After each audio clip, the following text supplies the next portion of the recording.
Gary Lachman claims that we make a big mistake by dismissing imagination as mere make-believe. Keep watching to learn more. You can now download a free PDF copy of issue number 8 of the New Thinking Aloud magazine, or order a beautiful printed copy. Go to newthinkingaloud.org. New Thinking Aloud is presented by the California Institute for Human Science, a fully accredited university offering distant learning graduate degrees that focus on mind, body, and spirit. The topics that we cover here. We are particularly excited to announce new degrees emphasizing parapsychology and the paranormal. Visit their website at cihs.edu. Book 3 in the New Thinking Aloud dialogue series is UFOs and UAP. Are We Really Alone? Now available on Amazon.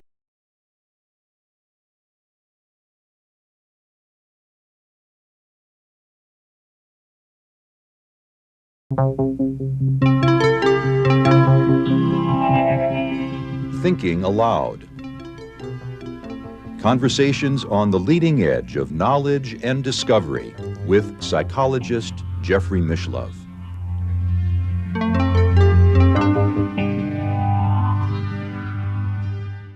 Hello and welcome. I'm Jeffrey Mishlove. Have you ever wondered what imagination really is? Today we are going to probe what Gary Lachman, my guest, has called the lost knowledge of the imagination.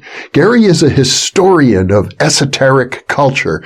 He has written books on Carl Jung, Swedenborg, Madame Blavatsky, Rudolf Steiner, the Hermetic tradition, the Gurdjieff tradition, and P.D. Uspensky, and many others. This interview is being conducted via the internet, and now I'll switch over to the internet channel. Welcome, Gary. It's a pleasure to be with you once again. Well, thanks for having me on again, Jeffrey. We're going to talk today about the lost knowledge of the imagination, and I'm very pleased with this book. It reminded me quite a bit of Colin Wilson's great masterpiece, The Outsider. It's a book about ideas, and you've really taken the notion of imagination and pointed out how much people have thought about it throughout history and how little we seem to understand it today. Well, that was basically the central idea in doing the book. The title, Lost Knowledge of the Imagination, comes from the poet, Blake scholar, and essayist Kathleen Raine. And in quite a few of her books, in writing about Blake or writing about W.B. Yeats or the Romantic poets, she talks about what she calls the lost knowledge of the imagination, or the rejected knowledge of the imagination, or the forgotten knowledge of the imagination. And this was something I think you can look at in two ways. You can look at it in the sense of knowledge about the imagination that we've lost track of, and also knowledge that the imagination can provide, that in even a broader way, I would say, we've lost track of. And what I do in the book is I try to show how this shift from a kind of more imaginative way of knowing the world that we can trace back to ancient times, that this around 500 BC, around the period that the German philosopher Karl Jaspers calls the axial age. While there was, this was a time when you had the great flowering of the ethical and religious and sort of moral teachings that transformed the world, and it was all over the world. It was a strange kind of shift, global shift in human consciousness. So you had Lao Tse and Confucius in China, you had Gautama Buddha in India, you have Zoroaster in Persia, and you have the Jewish prophets in the Holy Lands. But what happened in Greece was something a bit different, where there was a shift from a sort of earlier mythical, poetic, we can say, way of understanding the world to what we know today as sort of a science. I mean, these early Greeks, they're known as the pre-Socratic philosophers, people like Thales and Anaximander. They started asking the kinds of questions that we still ask today in terms of science. And they weren't interested in a mythical answer to how the universe came into being, or why we're here. They wanted to know what this stuff was made of. What is that rock made of, or what are the clouds made of, and what's the basic stuff that everything is made of. And this was a very different kind of question. And this was sort of the first step away from an earlier, more mythical kind of intuitive way of understanding the world. And now it would seem, with the rise of the scientific revolution of the 17th and 18th centuries, the 19th century, the Industrial Revolution, we've gone a long way, much further than the ancient Greeks and the philosophers and prophets of the axial age, away from this mythic view of the world. Oh, yeah. I mean, it's become pretty much marginalized or sidelined. Or, as I say in the book, I mean, imagination. Well, we can look at it. We look at it today in a few different ways. There's the sort of negative way. Well, that's just your imagination. You're letting your imagination run away with you. Sort of wishful thinking or daydreaming or that kind of thing. Or we have a more positive way of looking at it in terms of it helps us on the cutting edge. We can be more innovative and come up with new technologies and more ideas, or we can be sort of novel and creative in new entertainments and things of that sort. And while I'm not denying that aspect or element of imagination, what Kathleen Rain was talking about was something more central and had much more to do with our whole relationship to the world, how we understood the world. And what I try to show in the book through a variety of different sources is that even though, yes, as you say, this more empirical, rational, utilitarian, scientific way of knowing the world has triumphed, and it's done remarkable things. It's given us washing machines, and it's put us out into the solar system. This other way of knowing has always been there. It's not gone away. It's been sort of repressed in a certain way, and it's been kind of castigated as something not as important as the other way of knowing. But you can find figures throughout the history of Western culture that had both feet in both camps. The historian Jacques Barzin talks about Blaise Pascal, and he was one of the figures that was around the time of the rise of science, where he developed geometry. He actually worked on one of the first computers, kind of a system of computing that he helped his father, because his father was a tax collector. But he also talks about, the heart. The heart has reasons that the mind doesn't know about, or that there's what he calls the spirit of geometry and the spirit of finesse. And the spirit of finesse is a sort of way that in an intuitive kind of feeling way. We talk about finesse when you're playing billiards or, basketball. There's a certain kind of something that you can put on the shot that you can't quite explain to somebody else, but you know how to do it. But you know it in a literally hands-on kind of way in that sense.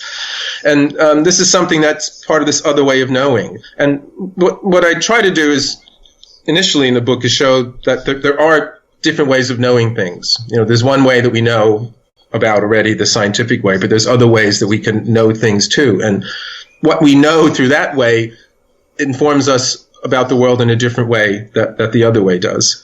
You refer quite a bit to the work of Owen Barfield, who we discussed in our previous interview on Rudolf Steiner, because, as I recall, Barfield was largely responsible for introducing the works of Steiner to the English-speaking world. Oh, yes. Barfield was a very important figure. I mean, he's most known to readers of C.S. Lewis as Lewis's great friend. They had something called the Great War that went on between them because Lewis really had no time for Steiner or anything like that, but he respected Barfield, and they had an ongoing kind of, dialogue or argument about this. And he was also in that circle of writers known as the Inklings in Oxford that included J.R.R. Tolkien. And actually, I mean, to give Barfield his credit, he was writing sort of fantasy novels before either Tolkien or Lewis were doing. I think it's something called The Silver Trumpet, I think, in the early 1920s. But he was most known today as the philosopher of language. And I draw on him because he argues that if we look at the history of language, we can detect what he calls an evolution of consciousness. And basically he's saying that the way ancient language tells us that the way people of an earlier time saw the world is very different than the way we see the world. And fundamentally, they saw it in a more poetic, metaphoric kind of way. The language was more living. language, what we have today, is full of dead metaphors. This is something that Ralph Waldo Emerson talks about as well. It's kind of a used up poetry. I mean, if we pay attention to how we speak, we'll see that we use metaphors all the time, but we don't even know that we use them. And what a metaphor is, basically, it's a kind of vivid, almost visceral kind of way of describing a kind of inner experience. So if you're talking about, I'm trying to grasp that idea, well, I'm trying to grasp it. I'm trying to, get my hand around it. Or, if you're undergoing a thorough search of something, you will leave no stone unturned. Well, at some point along the line, somebody first said, when I'm really looking for something, it's like I'm lifting up every stone. And the other guy said, wow, you're right. It is like that. And then that became something that we just say all the time now without even thinking about it. But why this was important for Barfield is he said, well, people saw the world like that back then. They saw it in this way that was much more living and vital and what we would call poetic. And they weren't going out of their way to write poetry. I mean, poets tried to do this. Poets tried to come up with new, vivid metaphors. The ancient language kind of does it itself. And this suggested to him that actually this was because the way people saw the world then was like that. And hence, okay, if they saw the world like that then, we see the world in a different way. We don't quite see it in the same vivid sort of way. We've moved from what the German scholar Erich Heller calls the age of poetry to the age of prose. And again, this is this kind of transition from living, vital metaphors to being kind of dead, flat ones, which we don't recognize as metaphors anymore. And this, Barfield said, this is something that's parallel to a change in consciousness. And this is how he actually got interested in Steiner, because Steiner talks about an evolution of consciousness like that as well. And Barfield came to it on his own, and then when he was introduced to Steiner's work, he saw, oh my God, he's talking about this in the same way. And then, as you say, yes, he became very influential in sort of disseminating Steiner's ideas to the English-speaking world. Well, Steiner himself owes a real debt of gratitude to Goethe. Exactly. Well, I mean, the Romantics very much, Goethe was the head of them in a certain way, the first one who sort of opened that whole stream up. But as I said, Kathleen Raine, she wrote a great deal about the Romantic poets because they tend to see the world in this way. They tend to see nature as a living kind of being. And Goethe was immensely important for Steiner because of,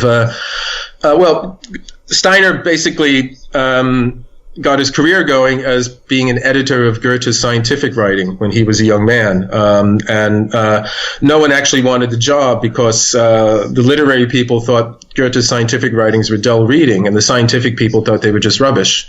But Goethe was one of these great, brilliant Renaissance figures who not only great poet and dramatist, a statesman, he was also a scientist, and he made important discoveries in evolutionary theory.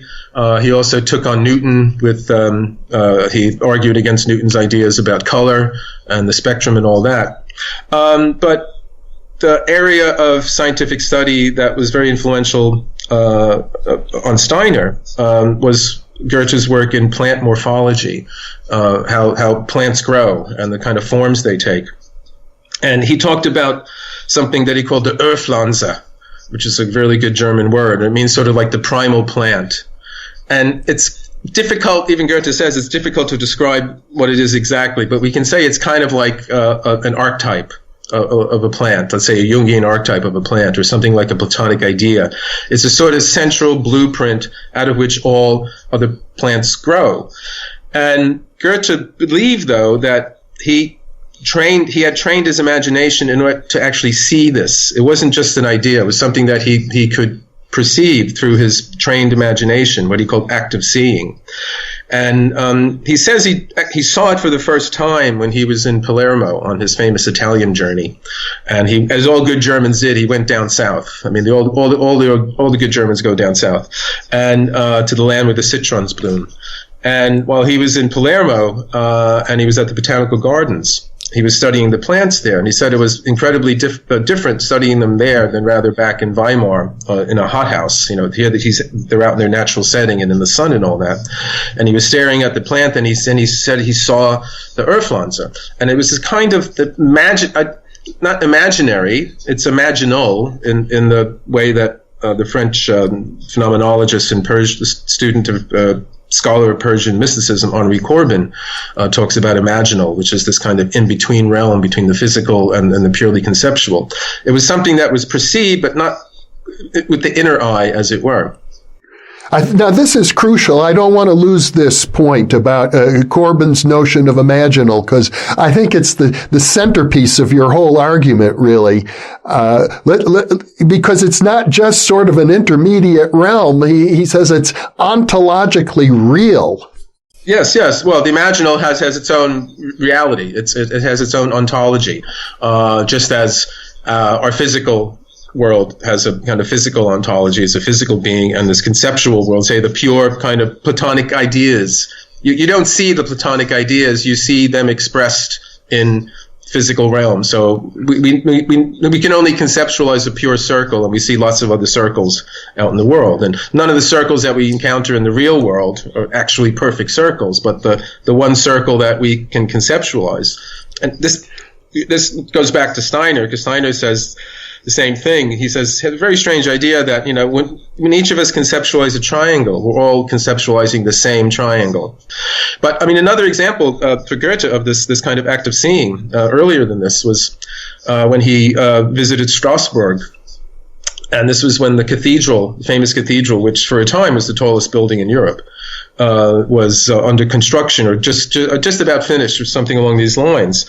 And Goethe, being a very good scientist and wanting to study, architecture among everything else he studied, he observed the cathedral from many different positions, and in daylight and twilight and all this sort of thing. And while he was at a tavern with some friends and talking about it, he just said, I really believe that at some point the builders changed the plan of the original idea, the original plan of the architect. And someone then said, well, you're actually absolutely right, but how did you know? Because this wasn't common knowledge. And he said, well, the cathedral told me itself. I studied it from all these different angles, and I sort of felt myself into it. And this is this kind of participatory epistemology, to use a very fancy kind of term. It's a way of sort of participating with the object of knowledge, the object that you're studying. So we tend to cut it off as slightly detached, and that's sort of the scientific ideal of being objective. Whereas for Goethe, for Steiner, Barfield, Corbin, Kathleen Rain, the poets, and all these others, it's a more participatory, we share with it. And by doing that, we learn things from it that we wouldn't necessarily know if we had cut ourselves off. And this was something Goethe really believed that he could do. And that was the spark, really, for Steiner's whole what he calls spiritual science, what he later would term supersensible perception, where you can somehow learn how to get into a similar state like that. And not only would you be able to see something like the Urflanze, but you'd be able to go into further realms that Goethe didn't really enter, but realms of sort of spiritual reality. This is how Steiner talks about reading the Akashic records and things of that sort. And Owen Barfield, who was a Steiner scholar, you report, believed that Steiner was really a much greater figure than even Goethe, who is, I think, today probably regarded as the greatest literary figure of the German language. Barfield was very much, overwhelmed by Steiner's work. He felt that, because he said he believed that he was doing the same sort of thing, but then when he saw what Steiner was doing, it was kind of like, well, you put it this way, he was working in a little chapel, and Steiner had built this huge kind of cathedral, this huge erection of different, systems and levels of being. And if you know Steiner's philosophy, it's like that. It's a huge construction. It's very Germanic in that way. It's kind of Hegelian, where you have different levels of being, and they're all kind of mapped out in different structures, and the human being shares that as well. And there's a history of the cosmos and the history of the planet and all that.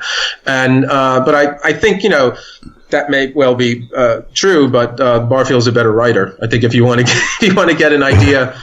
An easy idea of what sort of Steiner's about, you can read some of Barfield's essays on Steiner's work, because he wrote in the 20s, and after a while he realized he couldn't make a living as a writer, and he went into his family's law firm, and he worked as a solicitor for many years. And it wasn't until the 60s that he had a revival. He wrote throughout 30s and 40s and 50s, he was writing articles for different sort of Steiner journals and things of that sort. But in the late 50s, he wrote a book called Saving the Appearances, which talks about this participatory kind of consciousness. And this got picked up by theological schools in the United States, and there was kind of a Barfield revival. And amazingly, I mean, he lived until, I think he died in 1997. I met him in 1996. I conducted what I believe is the last interview with him then, and he was 98 then, so he was around for quite some time. Well, it's interesting you mentioned that Barfield was also known as a member of the Inklings that included J.R. Tolkien and C.S. Lewis, who are regarded as probably two of the greatest fantasy imaginative writers in the English language. Yes, you're absolutely right. And we might think that, oh, well, this is imagination in this fantasy kind of way, this kind of make-believe way. But both of them, both Lewis and Tolkien and Barfield as well, they didn't see themselves as creators in the same sense that, say, many artists or writers would see themselves, because they had deep belief in Christianity and God, in some deity that was the true creator. I mean, so they use terms like forging in a certain sense that you take materials that's already available and you make something with them rather than make something out of whole cloth.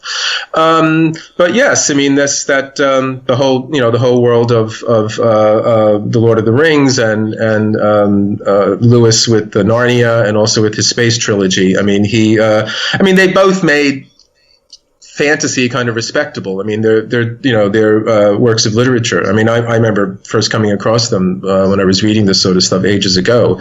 In the early 70s, there was a whole kind of revival of what was known as adult fantasy, and it wasn't eroticism. It was sort of fantastic literature, and George MacDonald and E.R. Edison and other people like that, who William Morris.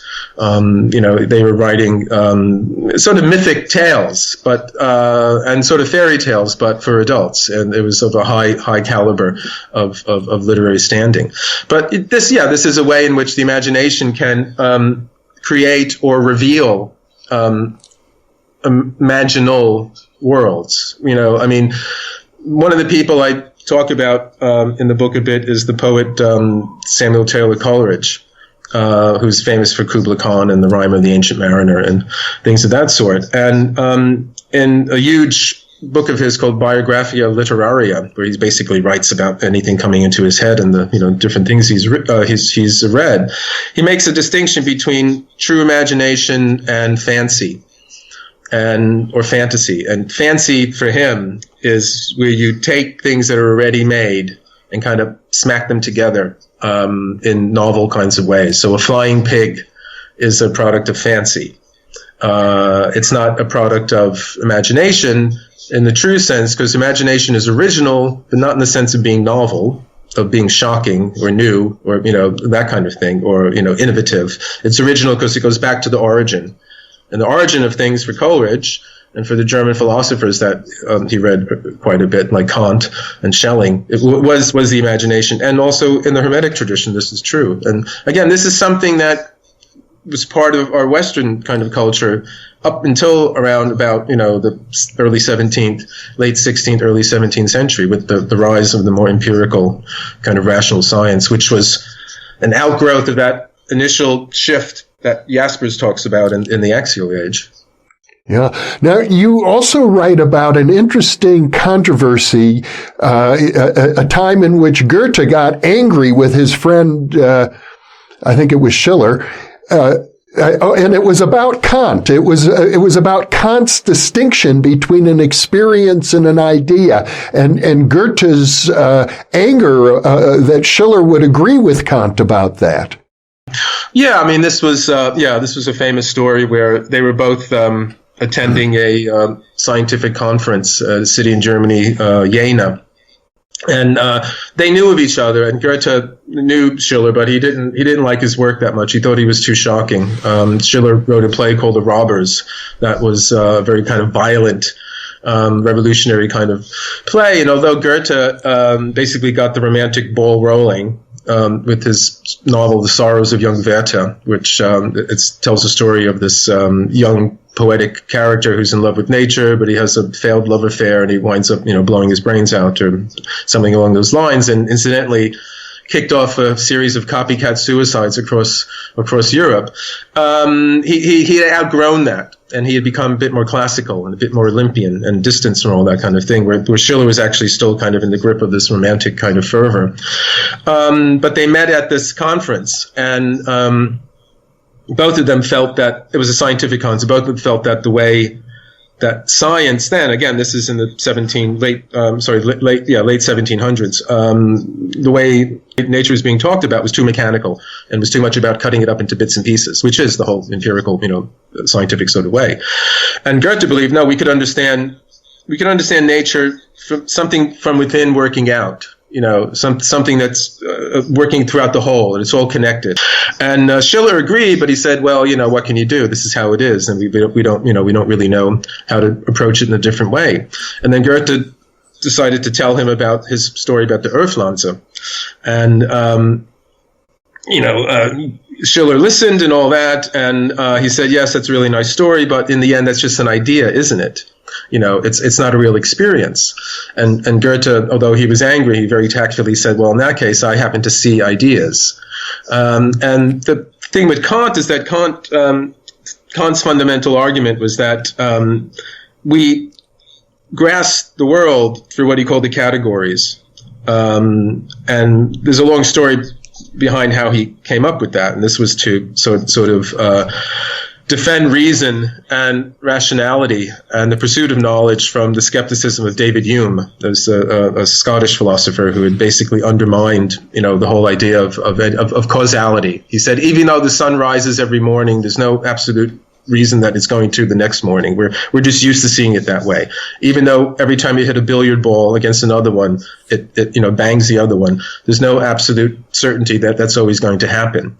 And Hume's argument for that is actually quite complex and quite compelling, but Kant said it woke him out of his dogmatic slumber, because he realized this can't be the case, because the whole edifice of science and knowledge will collapse without causality.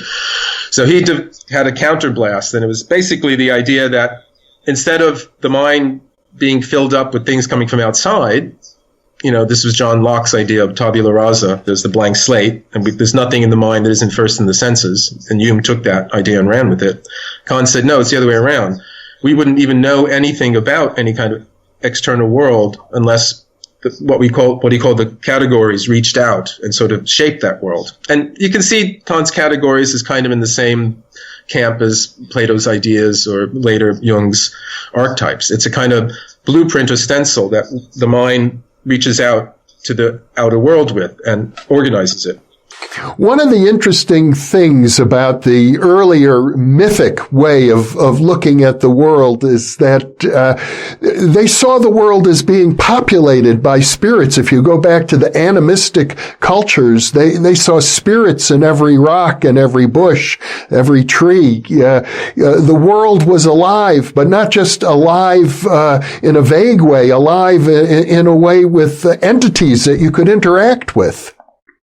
Yeah, that's absolutely true. This was this whole idea that in the ancient world, the poetic world was really like that. We in the modern age or later on, we tend to think of it as metaphoric. It's a fancy way of using language in order to get an effect. And again, this was something that Barfield encountered, because he realized that the same effect that the poetry he loved had on him could be induced by reading ancient language. So as I said, it's this kind of living character that modern poets, or poets in the modern age, the romantic poets that he read, the modern in the sense of contemporary poets for him weren't doing that anymore, but the romantics were doing this. And also with the romantics, the subject matter is the poet's soul. Lyric poetry is about the poet. So you have someone like Shelley talking about the west wind and how the west wind has made him a liar. Not in the sense that he speaks untruths, which is, many people think that's what poets do, but a liar in the sense of the musical instrument. And just as the breeze, passing through the strings on the lyre will vibrate them and, create the tones and the sounds. The west wind passing through his soul did a similar sort of thing. And this was a very visceral, concrete metaphor for an inner experience. And if you transpose that back into the ancient way of seeing the world, in which there were nature spirits and things of that sort, which is something that Steiner says that we can learn how to see, through sort of taking Goethe's notion of active seeing, active imagination, and pushing it further. This was something that we used to have naturally. This was the way we saw the world naturally. And not only were we able to see the nature spirits, we were much more open to and participating with the higher kind of spirits, so the higher spiritual forces. And Steiner talks about what he called old moon consciousness, which unfortunately is a not particularly helpful phrase, but this is the way he talked about it. And this was more of a picture thinking rather than conceptual or logical thinking that we have today. We understood things in terms of pictures, and that's something that we experience today in dreams. Or if you're aware of this very strange intermediary state between sleeping and waking, that's known as hypnagogia, or the hypnagogic state, which is a Greek term meaning leading into sleep. Hypno-sleep, and goga is a guide. As you pass into sleep, we experience this, twice a day, either when you're falling into sleep or coming out of it. You go through a brief time when you can actually sort of see dreams take place. But you're also aware of the outer world at the same time. And although we don't tend to pay too much attention to these weird things that we see or the weird sentences we hear, there's a lot of auditory hallucinations take place at this time as well. If you do pay attention to them, you'll see that they're symbolic. They actually are commentary on your physical state or your emotional state or what you were thinking about at the time, and so they have an intelligence to them. So they're pictures with actually saying something to you. It's speaking in a language, but it's a symbolic pictorial language. And this would be something that Steiner would say, and Barfield and others, that we all sort of had back in the day when we talked about seeing spirits and dragons and elves and gnomes and that sort, and it wasn't just sort of bad ideas or people being very imaginative. And the funny thing with language, Barfield says, is that the further you go back in language, the more and more it's like that. And he takes argument with the great German scholar Max Muller, who's most known today, if at all, for being the editor of the Sacred Books of the East. There was a great collection of translations of, Hindu and Chinese and other Oriental or Asian Eastern books of wisdom that he edited in the late 19th century. But he tried to He tried to explain this strange phenomena that the further you look back into language, the more metaphoric and poetic it is. Because the only way they could think about things back then was in this Darwinian way. The origin started out with something really simple, very simple, and then gradually gets more complex. But there's no evidence of a very, very simple kind of language. And what they meant by very simple, I gather, is the way we modern people see the world, where we think it is totally objective and physical and completely separate from what we experience inside ourselves. No, yeah, exactly. Well, that's exactly. That's like the Darwinian. It starts out with something, this is what Barfield called the sort of the bow wow or the woo woo kind of way of origin of language, where it's the bow wow and the ugh. The bow wow is that language began trying to imitate animal sounds in some way, but the other one is ugh is that cavemen are pointing at something and saying ugh ugh ugh, whatever, fire or stone or something, and it doesn't work, because in the first place, how do you know what pointing at means? How do you know that means you should look at it? You somehow have to assume that in the first place. But language initially was very simple, matter of fact, ugh about something, and then along came these people that I call the prehistoric poets, and they were kind of like caveman beatniks back then, and they decided to be, no man, we're gonna play around with this language, and we're gonna make it all metaphoric and figurative and all that kind of thing, and that's the reason why ancient language is metaphoric. And no one explains, why did these people come around and suddenly change it into poetry? It wasn't like that. It didn't happen. What happened is actually We started out. See, what Muller was saying is that there's prose first, and then somewhere along the line, early on, somebody turned it into poetry, and that's as far back as we can go. We can only see the after effect of these prehistoric poets changing the prose into poetry.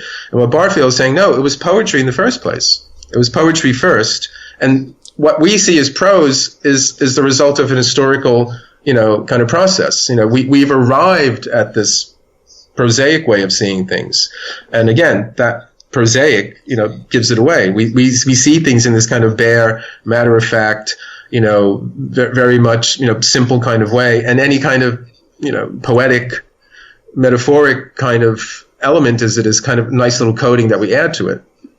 Well, now let's talk a little bit about the great Swiss psychiatrist Carl Jung, because probably more than anybody in the professional medical psychiatric discipline, he probed the idea that I think of what we referred to earlier, Corbin's notion of the imaginal world. Jung really explored that in a very deep way.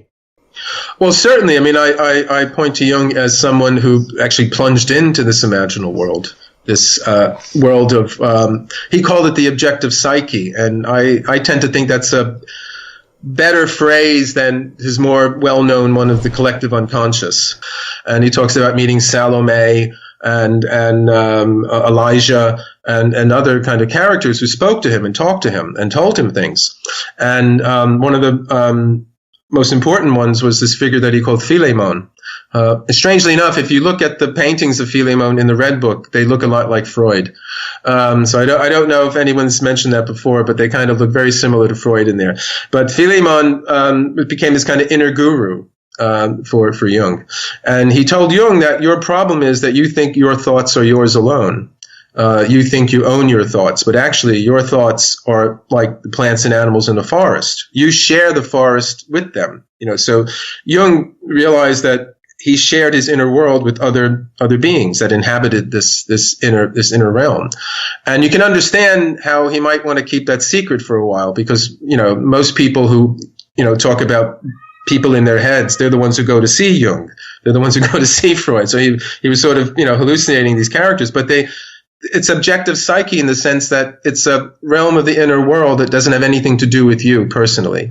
If the Freudian unconscious is the personal unconscious. It's all about your own life and your own repressed sort of things and all that. But if you push past that into this deeper realm, then you enter what more popularly known as the collective unconscious.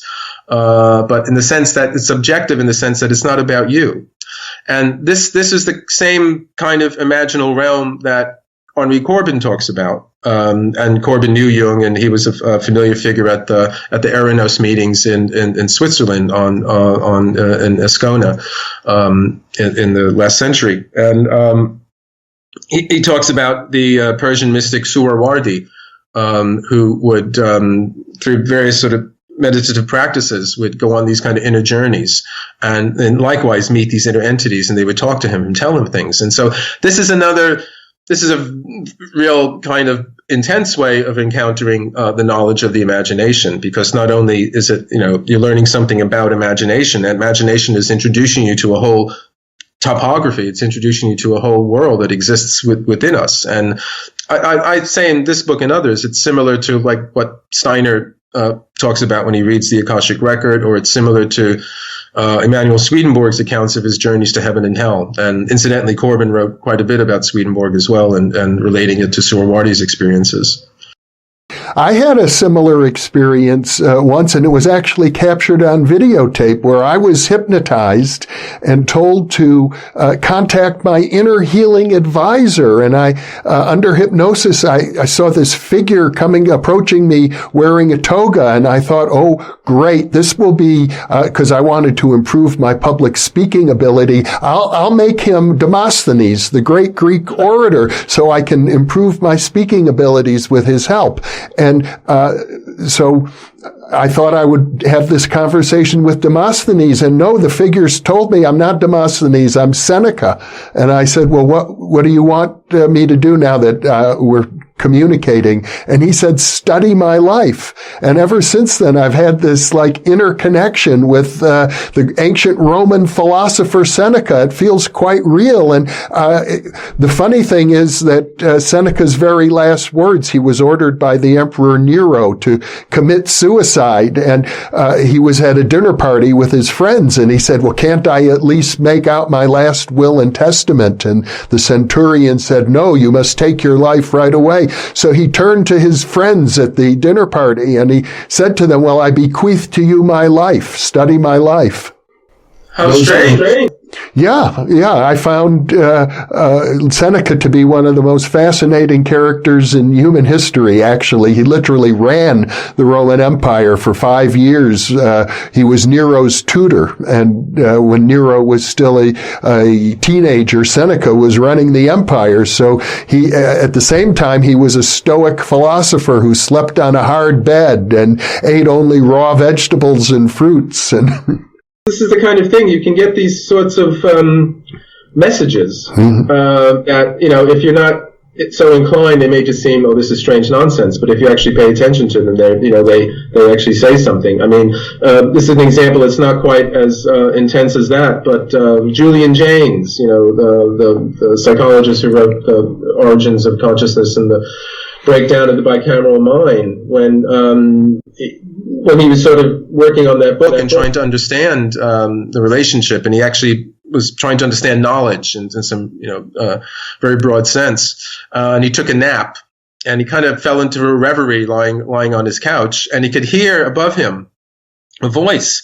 say, seek the knower in the known, or something like that, which to someone of a bit more open minded point of view would say, wow, that's an insight. But Jaynes was more or less a materialist, so he thought, oh well, I'm not going to fall for this kind of phony mysticism. But that's exactly something that's spot on to what he was thinking about. He was trying to understand the nature of knowledge, and again, seek the knower in the known. That's the same thing we were talking about before, about the participatory character of knowledge and all that. So unless you're open to these things, they can slip by you, and you don't get them. And but I think thankfully they seem to be an inexhaustible source. You don't empty them out. They're very persistent and actually very tolerant, and they'll put up with your ignorance for quite some time. So there's an important sense in which the imagination is a doorway into what we could call the superconscious mind, or a realm of wisdom, a realm of higher consciousness.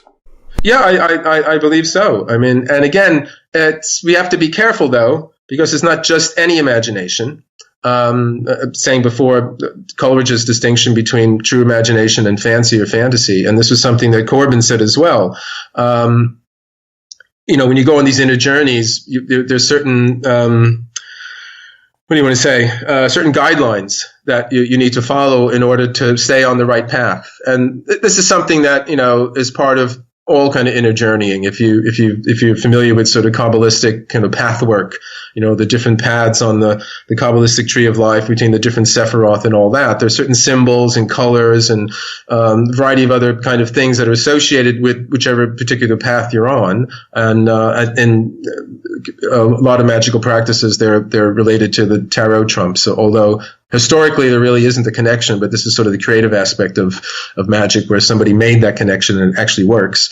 And so there's certain, set symbols, colors, whatever variety of different things that are associated with that path, and you can check whether you're on the right path or whether you're encountering the right sorts of things. And rather than just strange, fantastic, because, we can get messages from God or the gods, and they can be very helpful in our lives, but they could also lead us into, fantastic sorts of ways. And one of the difficulties, or perhaps the major difficulty in all of this, is that we lack a kind of external criteria.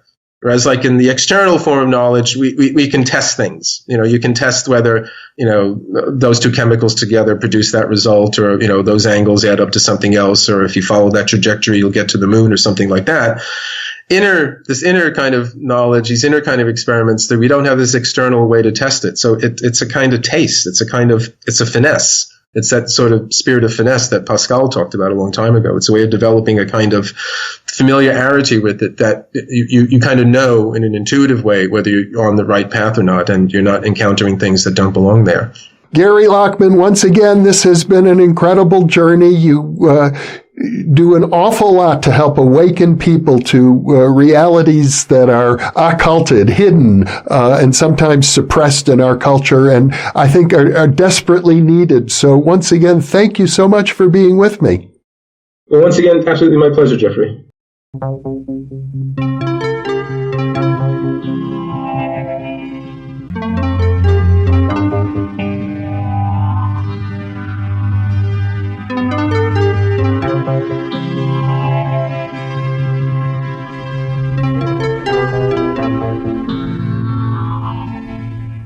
Book 3 in the new Thinking Aloud dialogue series is UFOs and UAP, Are We Really Alone? Now available on Amazon. New Thinking Aloud is presented by the California Institute for Human Science, a fully accredited university offering distant learning graduate degrees that focus on mind, body, and spirit. The topics that we cover here. We are particularly excited to announce new degrees emphasizing parapsychology and the paranormal. Visit their website at cihs.edu.